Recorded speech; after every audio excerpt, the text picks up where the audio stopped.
Kata Surapati baik dalam bahasa Jawa kuno maupun Jawa Baru memiliki makna Raja Dewa. Bermaksud mengabadikan nama legendaris ini. Taman Burgemester Biskup Lain di Menteng, Jakarta, pasca kemerdekaan Indonesia diubah namanya menjadi Taman Surapati.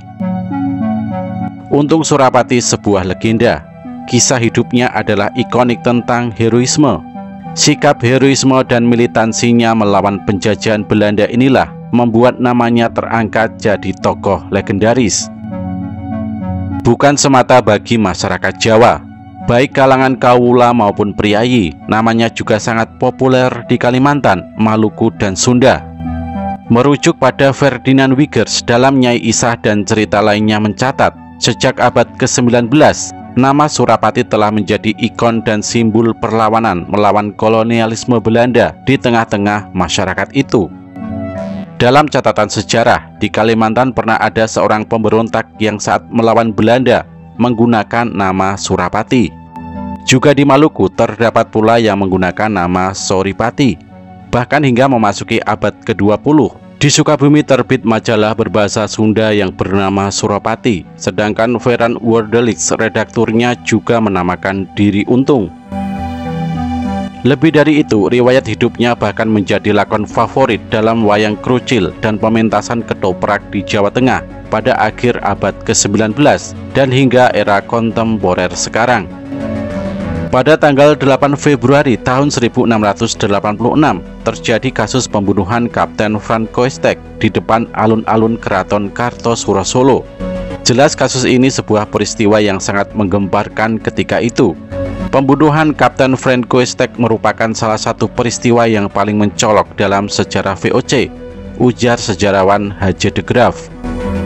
Menjadikan peristiwa pembunuhan Kapten Tek menjadi satu lakon favorit dalam medium seni pertunjukan tradisional, tentu cukup subversif pada zamannya. Di balik kasus pembunuhan Kapten Tek itulah, nama Untung Surapati selalu disematkan sebagai terdakwa utamanya. Sekalipun di sisi lain, sumber lain sebenarnya justru mengklaim pelakunya ialah tokoh lain dan bukan Surapati. Popularitas Surapati di akhir abad ke-19 ini pula yang menjadi dasar alasan Ferdinand Wiegers saat memilih karya sastra Belanda yang hendak diterjemahkannya ke dalam bahasa Melayu lingua franca. Berupa novel dengan judul Van Slaat tot Forst, terbit pertama kali di Belanda pada tahun 1887. Ditulis oleh seorang penulis perempuan Belanda, yaitu Nicolina Maria Christina Slot pada tahun 1853 sampai 1927.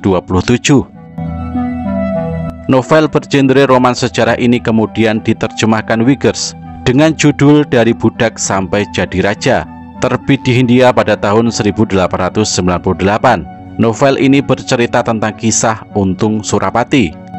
Artinya, saat Christina Slot terinspirasi menuliskan kembali kisah hidup sosok dari Bali ini menjadi novel, dan Wiegers menerjemahkannya ke bahasa Melayu, maka mudah diduga cerita tentang hidup Untung Surapati sendiri telah melegenda jauh hari di Nusantara. Mungkin sebelum abad ke-19, nama Untung Surapati bahkan telah masyhur dan melegenda di tanah air, setidaknya di Pulau Jawa. Bicara teks tradisional seputar kisah dan legenda Untung Surapati tampaknya cukup banyak ditemui. Merujuk pada Maharsi tahun 2008 dalam kajian filologi, naskah Babat Surapati disebutkan, kisah ini terdapat dalam Babat Tanah Jawi, Babat Surapati, Babat Mentawis, Babat Keraton, Babat Runajaya Surapati, dan Babat Kartosura. Kembali pada kasus Kapten Tek. Menurut Mahandis Yonata Tamrin pada tahun 2014, dalam investigasi terbunuhnya Kapten Tek di Kartosuro, merujuk Babat Tanah Jawi dikatakan, perang itu memakan korban tewas sebanyak 79 serdadu VOC dan 1 serdadu hilang. Sementara itu di pihak Surapati, sekitar 50 orang Bali tewas, sebanyak 20 luka berat, di mana 15 diantaranya akhirnya juga tewas. Masih merujuk sumber historiografi tradisional tersebut, Tamrin mengatakan Babat Tanah Jawi menulis nama Pangeran Puger adik Sunan Amangkurat II sebagai pembunuhnya. Atas perintah Sunan, Pangeran Puger sendiri membantu pasukan Surapati dan menyamar sebagai pasukan Bali. Konon Kapten Tek, perwira muda yang tersohor berjasa memadamkan pemberontakan Trunajaya dan Sultan Ageng Tirtayasa ini luka dengan 20 tusukan berat karena ditikam tombak pusaka Kyai Pleret. Sementara itu, bicara babat Surapati bukan hanya dikenal di Jawa Barat, melainkan juga di Jawa Timur. Masih dari Jawa Timur, di ujung paling timur pulau ini yaitu Belambangan pun ditemukan varian babat ini. Demikianlah hasil penelitian An Kumar dalam Surapati, Man and Legend, A Study of Three Babat Tradition. Adanya babat Surapati yang menempatkan Untung Surapati sebagai subjek utama jelas membuktikan adanya pengakuan para pujangga Jawa saat itu akan kiprah dan ketokohannya. Kumar bahkan mengatakan Surapati merupakan tokoh istimewa dalam sejarah Jawa. Kembali merujuk pada Maharsi, kata Surapati baik dalam bahasa Jawa kuno maupun Jawa baru memiliki arti yang sama, yaitu Raja Dewa. Jika nama Untung adalah pemberian majikan Belandanya dan sekaligus orang tua kekasihnya, yakni Susanamor, maka nama Surapati adalah nama pemberian Sultan Cirebon. Masih merujuk pada Maharsi, nama sebelumnya ialah Joko Untung. Sumber lain dari Bali mengatakan nama sebelumnya ialah Surawira Aji. Surapati pada awalnya merupakan nama putra angkat Sultan Cirebon. Namun karena kasus berbohong kepada Sultan, kemudian ia dihukum mati. Setelah Surapati dihukum mati, nama ini kemudian disematkan pada pemuda dari Bali tersebut. Pemberian nama Surapati ini menunjukkan Joko Untung atau Surawira Aji pantas menyandang nama Surapati yang berarti Raja Dewa.